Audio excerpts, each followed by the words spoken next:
이 아침 하나님께서 우리와 함께 하시고 은혜 주시기를 간절히 바랍니다. 아멘.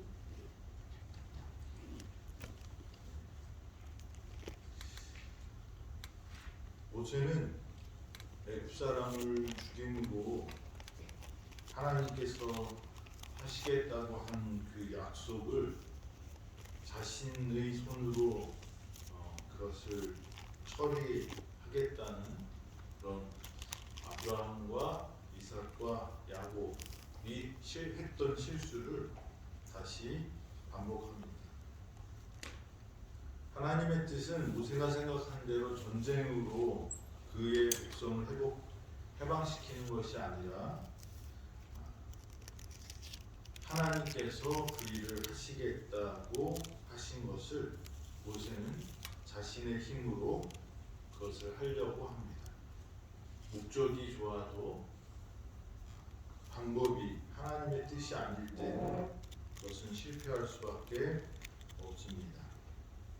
그래서 모세를 하나님께서는 광야로 보냅니다. 그의 사업을 성취할 준비가 되도록 광야로 보냅니다. 그래서 인간의 힘이 아닌 하나님의 지혜를 의지하는 그것을 배워야 했습니다. 그래서 극기와 고난의 학교에서 인내와 감정을 조절하는 것을 배웠고, 현명하게 다스리기 전에 순종하기를 배웠습니다. 그리고 이스라엘 백성을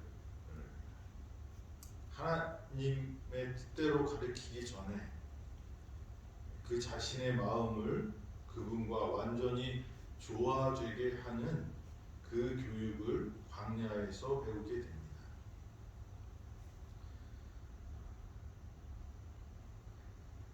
많은 사람들이 이 광야의 삶을 사는 것이 낭비고 손해고 쓸데없는 일이라고 생각하지만, 그 광야는 모세가 하나님을 배우고 하나님과 손잡고 일할 수 있는 그런 준비를 하는 그런 기간이 되었습니다. 그래서 비천한 목자의 일을 통하여 하나님을 알게 되는 모세가 되어서 나중에 출애굽을 할 때 그는 하나님의 뜻을 이루는 사랑의 지도자가 되었습니다.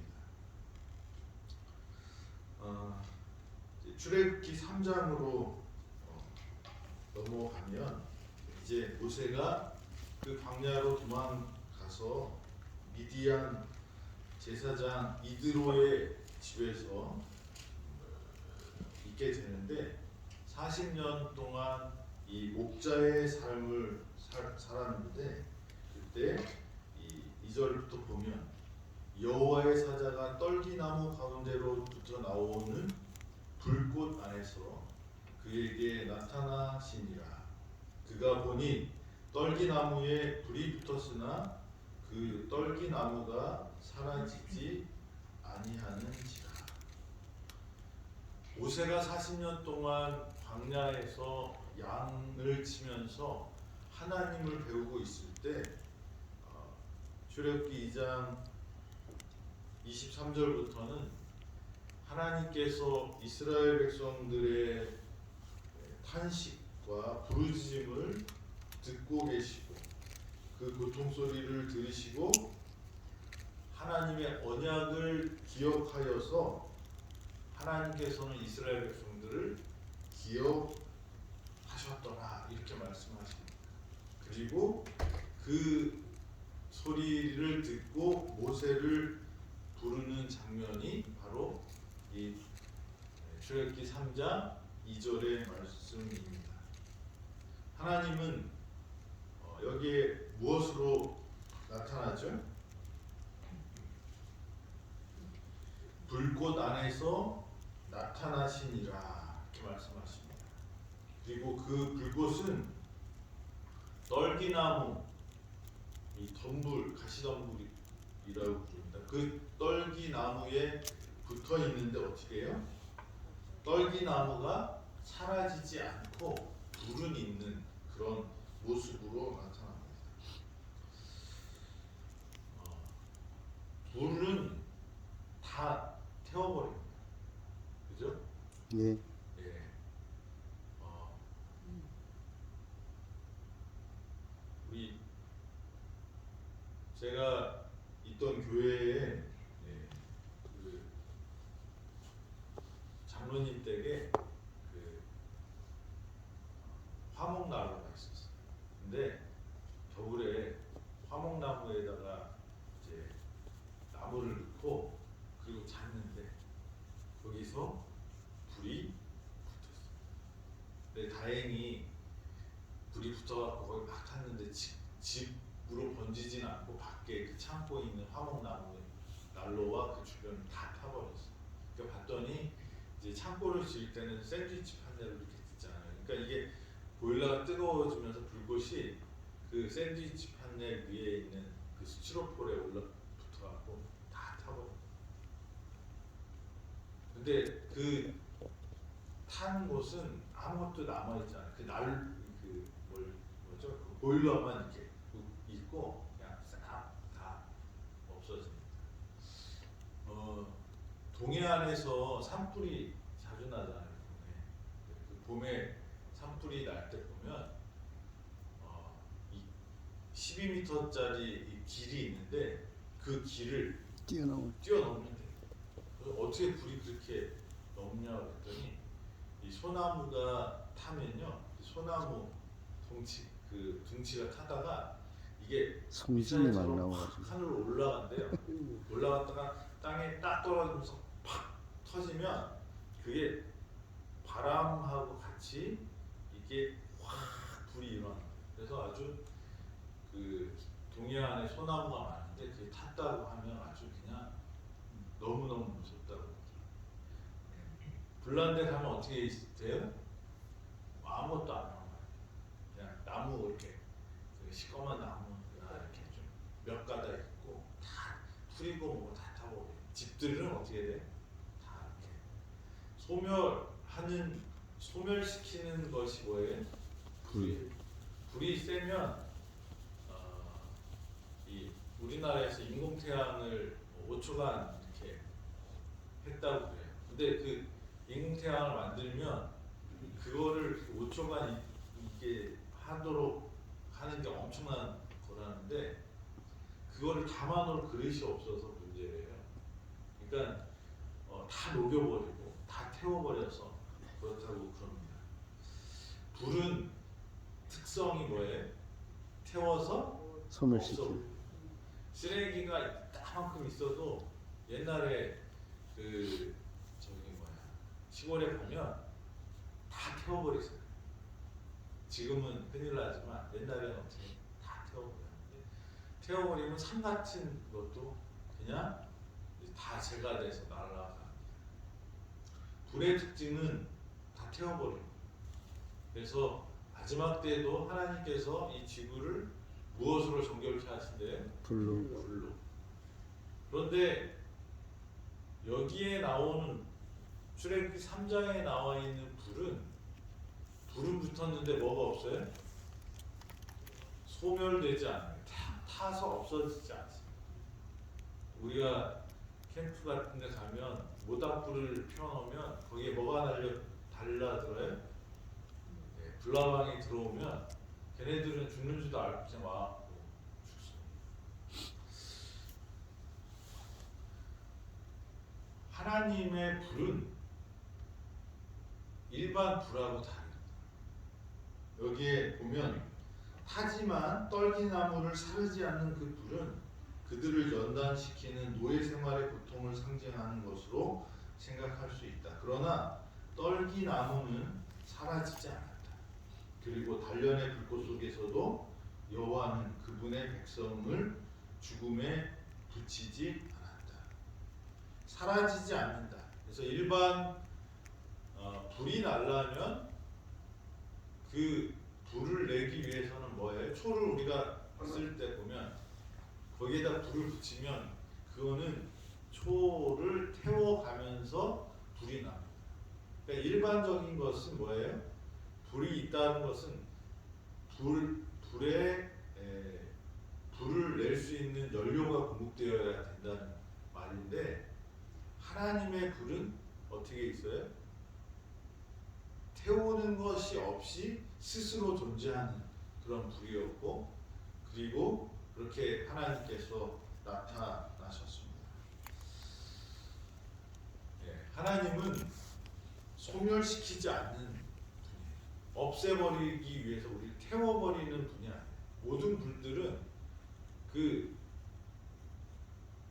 태워야 돼. 나무가 있어야 되고 초가 있어야 되고, 그죠?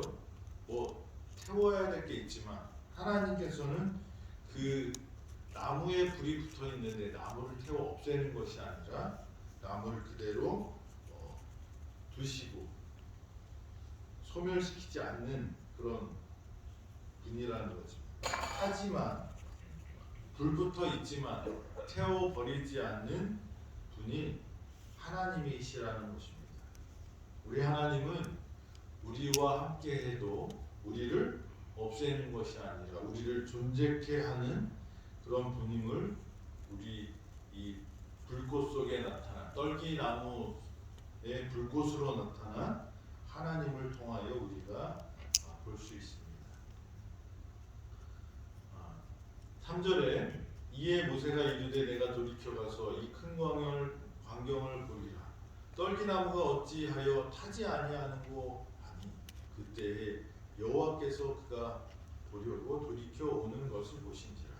하나님이 떨기나무가 가운데 대기돼서 그를 불러 이르시되 모세야 모세야 하시매 그가 이르시되 내가 여기 있나이다. 하나님이 이르시되 이리로 가까이 오지 말라. 내가 선 곳은 거룩한 땅이니 내 발에서 신을 벗으라. 모세가 불은 났는데 태우지 않으니까 신기해서 거기에 갔다가 누구를 만나요? 하나님을 만나요. 하나님을 만났을 때 하나님께서 말씀하셔요. 이리로 가까이 오지 말라. 내가 선 곳은 어떤 땅이라고요? 거룩한 땅이라고 이렇게 말씀을 하십니다. 광야에서 떨기나무가 있었고 거기에 불이 붙었어요. 그럼 그 광야의 땅이 아주 특별한 곳이었을까요? 흙이 없었을까요? 대리석 위에 떨기나무가 이렇게 있었던 것이 아니고 그냥 광야였어요. 눈에 보기에도 똑같고. 그래서 모세가 가려고 했을 때 갑자기 하나님께서 모세야 모세야 라고 부르시면서 거기에서 거룩한 땅이라고 말씀하시면서 신발을 벗으라고 말씀하십니다. 어디가 거룩한 곳일까요? 하나님이 계신 곳이 거룩한 곳. 여기 강단에서 우리가 예배를 드리잖아요. 강단 거룩한 곳입니까? 아멘. 우리가 근데 거룩한 곳에서 유행가도 부르고 이렇게 하면 될까요? 거룩이라는 것이 하나님께서 거룩하게 하시라고 이렇게 말씀하신 것들이 있어요. 먹는 것도 그렇게 하셨고 우리 몸도 그렇게 하셨고 또 하나님의 성전도 그렇게 했습니다. 근데 예수님이 오신 이후에 뭐가 폐했어요? 율법이 폐했어요. 어떤 율법? 양 잡는 거. 의문의 율법. 그게 뭐예요? 제사와 성전에 관한 것들입니다. 근데 그림자였던 성전과 제사 제도가 누가 오심으로? 예수님. 본질이신 예수님이 오심으로 그것을 보여주셨기 때문에. 그 다음에 그러면 예루살렘 성전이 거룩한 곳이 아니라 누가 계신 곳이? 하나님의 임재하시는 곳이. 그러면 집에서 예배를 드리고 기도하면 거기가 거룩한 곳이 될까요? 예. 근데 거룩한 곳에서 또 우리 뭐 해요? 밥도 먹고 잠도 자고 화장실도 가고. 우리가 거룩한 것을 옛날처럼 하나님께서 구별된 공간을, 그러니까 우리가 마음에 그렇게 내가 구별된 공간을 만들어 놓는 건 참 중요합니다. 또 필요하기도 해요. 그래서 저 위에 기도의 동산을 만들었잖아요. 그래서 그렇게 구별하고 그렇게 거기 가서 기도하고, 우리 김영업 집사님 같은 경우는 자기 텐트를 하나 이렇게 치고 거기를 기도의 텐트, 장막으로 만드셨잖아요. 그렇게 구별해서 하는 것 필요합니다. 하지만 그 장소가 거룩한 곳이 아니고 뭐예요? 하나님이 계시 거룩한 것의 본질은 누가 계시기 때문에 하나님이 하나님이 계십니다. 그래서 이 당당히 거룩한 것이 아니고 우리가 드리는 예배가 거룩하고 우리가 드리는 기도가 거룩하고 우리가 하나님을 만나는 것이 거룩한 것입니다. 아멘. 그래서 하나님의 임재와 함께 거룩해져야 돼요. 그러니까 아무리 멋있고 휘황찬란하더라도 거기에 누가 계시지 않으면 하나님이 계시지 않아요. 그래서 우리 성도들과 여러 얘기가 있어요. 우리가 여기서 예배를 드린다, 여기를 거룩하게 써야 된다. 맞는 말이긴 합니다. 그런데 건강도 챙겨야 되잖아요. 체조도 해야 되고 또 여러 행사도 해야 되고 그렇기 때문에 우리가 그렇게 구별할 수 있으면 그렇게 하지만 그렇게 못할 때는 어떻게 해요? 우리가 예배드리는 시간이 거룩해지고 그때가 거룩해지는 것으로 이해를 하시면 돼요. 아멘. 교회가, 저는 개인적으로 그런 생각을 해요. 교회가 하나님의 뜻을 이루는 곳이 돼야 되는데 하나님께서 하나님께 예배를 드리기 위해서 교회가 오직 예배만을 위해서 존재하면 교회가 언제 필요하죠? 대부분의 사람들이 일주일에 한 번 예배 드릴 때 참 중요하게 생각해요. 그리고 화요일 기도회가 있고 보통 교회 금요일 또 예배가 저녁 예배가 있는데, 그러면 예배 우리 하루를, 그러니까 일주일을 놨을 때 교회를 언제만 쓰게 되는 거예요? 24시간도 못 씁니다. 예배 시간만 떼어놓고. 예. 근데 그래서 저는 교회가 거룩한 곳이 되어야 되지만 교회에 사람들이 와서 하나님의 뜻을 이루게 하는 것이 의미가 있고 하나님이 더 기뻐하시지 않나 그런 생각을 합니다. 이사야 58장에 보면 이스라엘 백성들에게 하나님께서 말씀하시는 장면이 나와요. 이스라엘 백성들이 기도를 하는데 하나님이 응답을 안 해주시는 거예요. 그러니까 왜 하나님 우리 기도를 안 들어주셔요? 우리가 금식도 하고 옷도 찢고 우리가 기도를 드리는데 왜 하나님 기도를 안 들어주세요? 그랬더니 하나님이 뭐라고 말씀하시냐면, 너 과부를 돌아봤냐? 너 고아를 돌아봤냐? 감옥에 갇힌 사람들을 좀 돌아봤냐? 그러면서 하나님이 원하는 예배, 금식은 뭐냐? 흉악의 결박을 풀어주며 포로된 자를 놓아주며 과부와 고아를 도와주는 것이 아니겠느냐, 이렇게 말씀하십니다. 그러니까 우리가 하나님께 직접적으로 예배드리는 그것도 거룩해야 되지만 진짜 하나님께서 원하는 거룩은 뭐예요? 우리가 우리들 사람과 하나님과 우리가 연결되는 것만큼 중요한 게 또 뭐냐면 옆에 있는 사람을 돕는 것이 진짜 예배라고 이렇게 말씀을 하시는 것입니다. 그래서 저는 교회가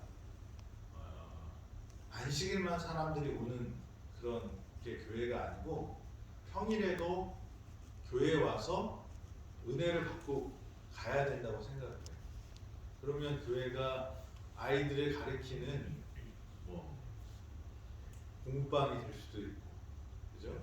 그리고 또 결식아동들을 돕는 그런 급식소가 될 수도 있고, 그래서 그런 어떤 사회적으로 다른 사람들과 함께 어려운 사람을 돕는 것이 교회가 돼야 된다고 생각이 돼요. 그래서 제가 단독 목회를 처음 할 때 있던 교회에서 교회 안에서 밥을 먹을 수밖에 없었어요. 건물이 30평인데 다른 시설이 없어요. 그러니까 예배드리는 공간만 딱 30평이라서 교회에서도, 그리고 저기 뭐 일하다가 힘들면 교회에서 이렇게 눕고 쉬기도 하고 그렇게 했던 기억이 있습니다. 하나님이 거룩하다고 하는 곳은 어디예요? 하나님의 뜻대로 우리가 하나님이 함께 하시는 곳이 거룩한 곳이라고 생각이 됩니다. 그래서 우리가 하나님과 동행한 그런 거룩한 삶을 살게 되기를 간절히 바랍니다. 아멘. 하나님의 임재 때문에 우리가 있는 그곳이 거룩한 땅이 되기를 바랍니다. 내 신발을 내 발에서 신을 벗으라. 이 장면이 또 어디에 나올까요? 여호수아에 또. 그래서 지금 우리 교회 들어올 때 신발을 신고 들어오셨나요? 벗고 들어오셨나요?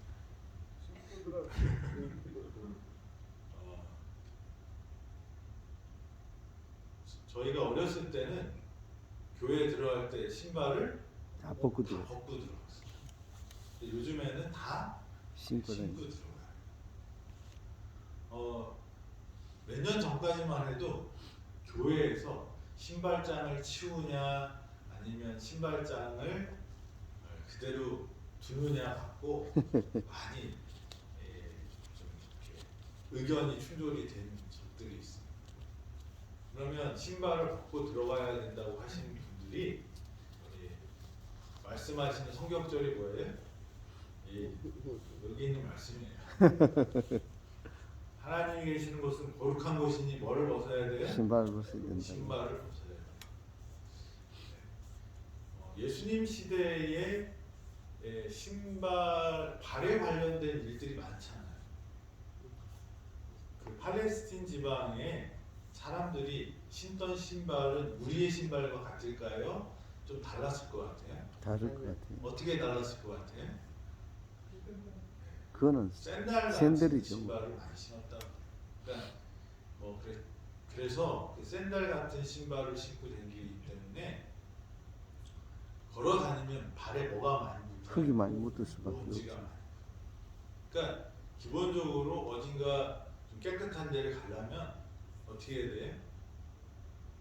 신발을 벗고 발을 씻어야 돼요. 그러니까 예수님이 그 만찬을 하기 전에 뭐를 하는 거예요, 예수님이? 발 닦았어요. 발을 원래 밖에 나갔다 오면 어떻게 해요? 손을 닦고 발을 씻어야 되는데 그거를 누가 해줬냐면 종들이 해줬어요. 그러니까 그거를 해준 사람은 낮은 사람이 윗사람을 해주는 거예요. 그러니까 예수님이랑 제자들이 딱 들어왔는데 다 거기 자리에 앉아요. 왜 앉아 있었을까요? 내가 너보다 저 높은 사람이야. 그러니까 네가 해 이거예요. 서로 눈치 게임 있죠? 눈치를 보고 있는. 그런데 예수님이 갑자기 어떻게 해? 허리에 수건을 동이고 물을 떠갖고 제자들의 발을 씻죠. 이 충격인 거예요. 어른이 제자들의 발을 씻기는 그런 모습. 그런 모습들이 그 이유가 뭐예요? 밖에 다니면 이 먼지가 묻고 땀에 쩔어서 때가 되는 그런 환경이 있기 때문에 그런 것들이 필요했던 거죠. 그래서 하나님께서 거룩한 것과 거룩한 것을 일반적인 것과 구별하는 방법 중에 하나가 신발을 벗는 것입니다. 근데 교회에 올 때 사람들이 처음 오는 사람들 신발을 벗는 것이 많이 불편하잖아요. 그리고 신발을 벗으면 뭐가 나요? 냄새가 냄새가 나요. 나요. 그래서 제가 제천에서 목회할 때는 신발을 벗고 들어가는 교회였어요. 근데 이 노숙인들이 가끔가다 오는데 오면 아주 냄새가 나서. 사람들이 너무 힘들어해요. 그래서 우리 수석장님이 이 양발을 사놓으셨어요. 그리고 오시면 장모님이 가서 발을 씻겨주시고 이렇게 새 양발을 신겨주시고 같이 이렇게 뭐 그렇게 해도 냄새는 나요. 이렇게 노숙을 하셨어요. 그렇지만 이 발 냄새는 진짜 막 사람들이 도망갈 정도로 심하게 나요. 예, 그렇게 불편하기 때문에 예, 이제 그것이 부끄럽고 어려운 사람들은 신발을 신고 들어오도록 해야 되는데, 그러니까 문턱을 낮추는 것도 의미가 있는 거죠. 그래서 그거를 이렇게 저유하다가 이제 많은 교회들이, 그리고 옛날처럼 이렇게 이렇게 신에 뭐가 먼지가 묻고 이런 것들이 별로 없어져요. 지금 우리가 사는 세상은 다 포장도로이기 때문에. 그 신발을 제천에서 이렇게 벗었던 이유 중에 하나가 뭐냐면 그 주변이 그 흙길이 많고 논밭이 많으니까 옛날에는 그렇게 했는데 지금은 이제 그 뭐예요? 다 포장도로니까 그냥 뭐 들어가자고 이렇게 말씀을 하십니다. 우리가 이 형태가 하나님 앞에 설 때 거룩하다고 거룩한 표현이 신발을 벗는 거라면 신을 벗는 것이 의미가 있습니다. 그래서 그렇게 하시는 분들은 하는데, 이 신발을 벗는 그 의미 중에 하나는 뭐가 있냐면 이 노예들이 신발을 신지 않고 다녔다는 거예요. 그래서 이 주종의 관계를 표상하는 그런 의미가 있었다는 것입니다. 그래서 그리고 또 이 하나님의 영광을 위해서 고난을 각오하라는 그런 뜻이고, 하나님께 예배드려야 되고 경배해야 된다는 그런 뜻이 있었다는 것입니다. 그래서 이 신발을 벗는 행위가 그런 의미가 있었기 때문에 그런 뜻으로 하나님께서 말씀을 하셨다고 생각이 됩니다. 그래서 우리가 하나님 앞에 그런 마음으로 오는 것이 중요하지, 우리가 그런 행동 자체가 하나님께 드리는 예배는 아니라고 이렇게 여겨집니다. 그래서 하나님의 임재와 하나님에 대한 우리의 마음의 자세, 태도가 중요하다고 생각이 듭니다.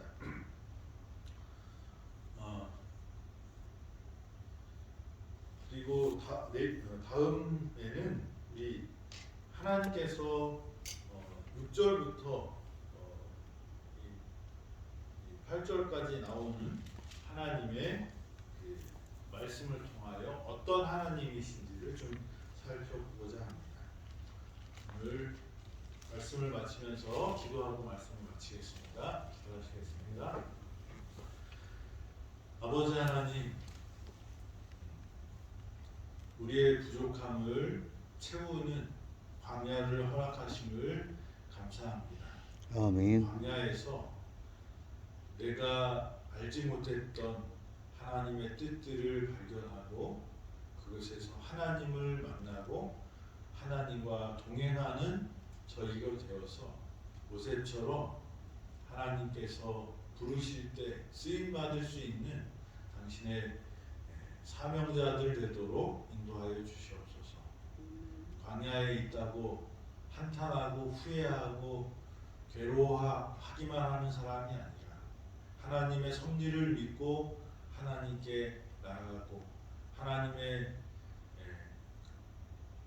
교훈을 배우는 귀한 시간들 되도록 인도하여 주시옵소서.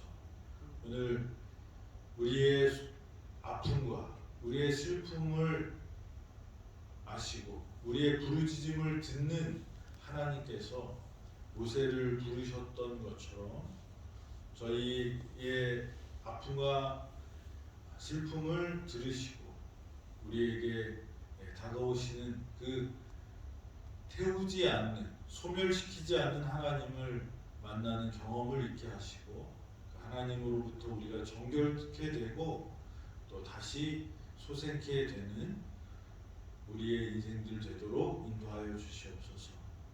하나님이 계신 곳이 거룩한 곳이고 하나님을 만나는 곳이 거룩한 곳이라고 말씀하셨사오니 우리의 삶 곳곳에서 하나님을 만나고 경험하게 하여 주시옵소서. 우리 하나님 앞에 겸손하게 신을 벗을 수 있는 저희 되어서 하나님께 영광 돌리고 겸손히 하늘의 음성을 듣는 우리 모두가 되도록 인도하여 주시옵소서. 오늘 하루도 하나님과 동행하고 하나님의 은혜를 받는 우리 모두가 되기를 예수 그리스도의 이름으로 기도드립니다. 아멘. 아멘.